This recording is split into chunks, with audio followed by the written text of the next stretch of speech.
How you getting on, guys? I just do a tutorial there. What we'll need is an A4 sheet of paper, a second A4 sheet of paper. I have a pencil, which this is a HB, and then I have a darker pencil. Well, this is a colouring pencil, it's black. This will do. Like if you have a darker pencil, that's probably better. But in this case, I can only find the colouring pencil, so we'll make do. So yeah, so what we'll do is start off with the second piece of paper. What we're going to start doing is get it and we'll start ripping it. And the whole idea is ripping it up and down, zigzagging. So what we're going to be doing is making a scene. And I'll show you how we'll get there. So up and down, right across, jaggedy as you can. So I'll just put that aside, so I'll probably go back to later. And we'll grab this piece, right? So we're going to put this down onto the piece of paper.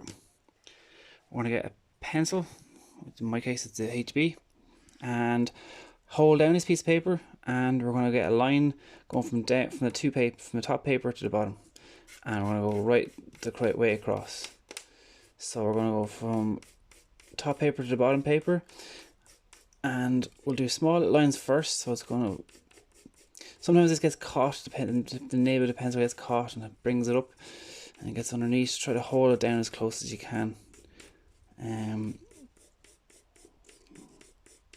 Right way across. Right, and we'll go again across, and we'll just do bigger lines going further and further down. So make sure you hold down the top piece of paper because it will move. So you want to keep it as straight as possible, and as you're holding it, you're creating this line, bringing it down top to bottom, down top to bottom, all the way across. And I'll do it one more time, and we'll do a longer type of line going across.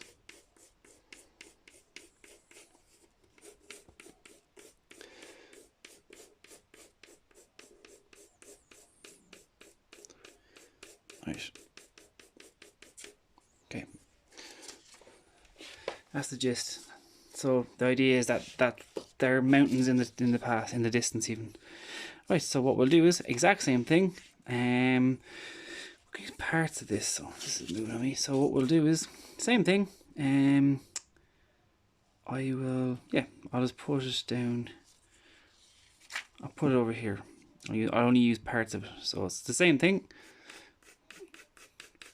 Bringing the line right across, so you get the cut every now and again. Just kind of hold it down. You can go slower at this if you'd like. So the darker you have the line towards this cut, where two pieces of paper meet, the sharper the sharper the top of the mountain will look. How does she look? Not bad. I'll extend this, so I'll just move the piece of paper over and I'll start doing the exact same thing. So again, right across.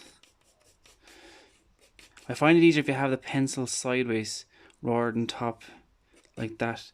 You get more of the nib touching the piece of paper, which means then it'll be less effort needed. Right, we're almost done there. Okay, and then I'll just do one more. I'll put that here. So with the second part, I'll actually use the black. This is, in your case, it'll be a darker pencil. If you do have a black, you can use the black. So it's the exact same thing again. So if you can't see that, I'm doing the exact same thing, bringing the line down.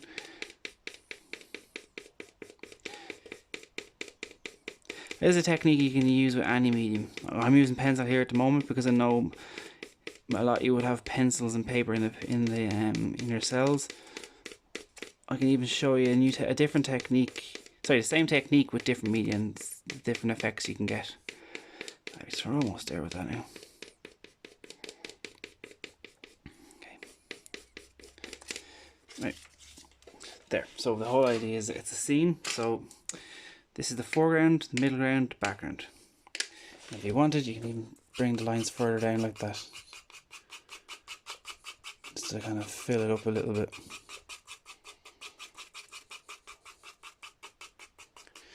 Same deal down here. Right. So then what will I do? We will create something in the foreground. The foreground is this part here. So it's the closest part of the scene. And I'm going to create, say, a tree. I'm going to stick a tree coming out of the top of this.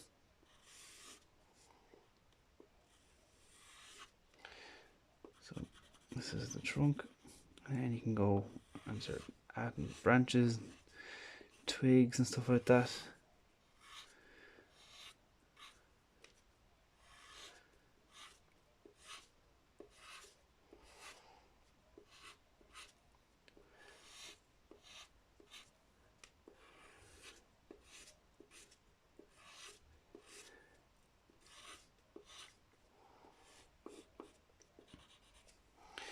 You can go bigger if you like. That gives you the idea. Yeah, so then the next thing then is I will say, I can even stick a say, keeping it, so it's basically all dark, so black, the different types of greys. It gives an atmospheric feeling to it though as well. Something like this with the sun, or if in this case it could be the moon. You can even get something down and trace around it if you like to get a perfect circle. I don't have anything handy at the moment, but it gives you an idea. So there, it's kind of a scene, simple enough technique. And yeah, you can experiment, you can add more things, you can add more to it if you'd like. Another option is if you face it up that way and go upwards. Do you know what I'll do is I'll just do one in the background. I will just do that just to show you. So I'll just do it very lightly. This is more of an experiment. I don't really know how this is going to turn out now, but could give a feeling that it's a mountain even further in the background than the one we just created. We'll see. But yeah, experiment with it, that's the thing. And again, if these are techniques you can bring into other parts of drawing and stuff like that. So it's an interesting effect. Kind of looks like there's snow on the mountain in the background or something like that. To give that feeling, I'll just do this.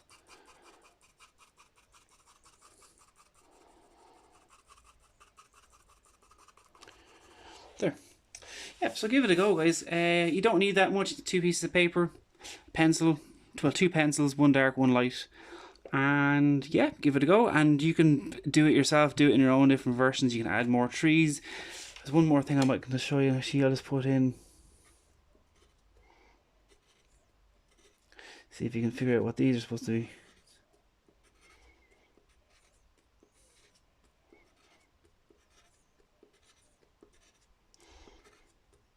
They're kind of like basically M's.